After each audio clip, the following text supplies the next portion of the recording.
ఇవాళ చాలా సంతోషకరం. అనంతపురం పట్టణంలో రాప్తాడు నియోజకవర్గం పరిధిలో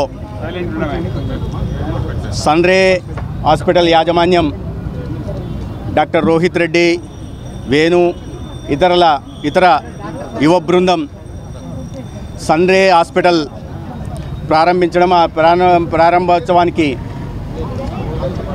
సోదరి ప్రాంత శాసనసభ్యురాలు పెద్దలు శ్రీత గారిని నన్ను ఆహ్వానించడం, ఈ సందర్భంగా యాజమాన్యానికి ముందు ధన్యవాదాలు, అభినందనలు తెలియజేస్తున్నాను.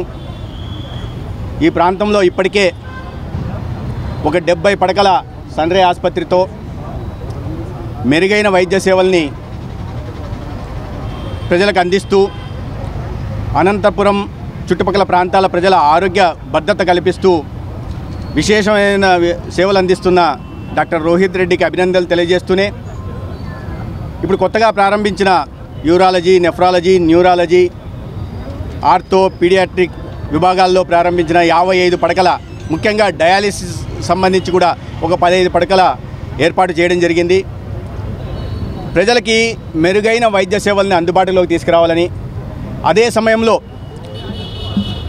పెద్ద ఎత్తున పెట్టుబడులు పెట్టి ఉంటారు, కానీ ఆ వ్యాపార కోణంతో పాటు కాస్త దానికి మానవతావాదాన్ని అద్ది సేవాభావంతో ప్రజలకు సేవలు అందించాలని, వారి మన్నలను పొందాలని సందర్భంగా నేను వారిని కోరుతున్నాను. కొన్ని సంవత్సరాలుగా విశేషమైన సేవలు అందిస్తూ ఉన్నారు, వాటిని అదేవిధంగా కొనసాగించి ఈ ప్రాంత ప్రజల మన్నలను కూడా పొందాలని, ఏ వ్యాపారాన్నైనా దినదినాభివృద్ధి చెందాల్సిందిగా కోరుకోవాలి.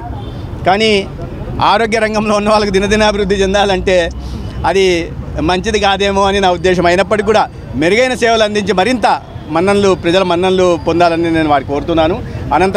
అనంతపురం పట్టణానికి ఇటువంటి వైద్య సేవలు అందించాల్సిన ఆసుపత్రులు ఇంకా రావాల్సి ఉంది. ఎందుకంటే పేదలకి ఇంకా వైద్యం అందని ద్రాక్షగానే మారుతూ ఉంది. దానికి అనేక రకాల కారణాలు ఉన్నాయి. ఒక వైద్య శాఖ మంత్రిగా మాట అంటున్నప్పుడు నేను చాలా కాన్షియస్గానే మాట్లాడుతున్నాను. ఇంకా చాలా ఇంప్రూవ్మెంట్ చేయాల్సి ఉంది వైద్య రంగంలో. కాబట్టి ప్రభుత్వంలో చేయాల్సిన పనులు, తీసుకోవాల్సిన చర్యలు ఒకవైపు తీసుకుంటుండగానే రెండో వైపు ప్రైవేటు కూడా ప్రజల ఆరోగ్యం గురించి ప్రత్యేకంగా ఆలోచించి, ముఖ్యంగా అనేక మంది నిష్ణాతులైన డాక్టర్లు ఆంధ్రప్రదేశ్ నుంచి వస్తున్నారు. వాళ్ళందరూ కూడా వైద్య సేవలు అందించడం ముందుండాలని సందర్భంగా కోరుతున్నారు.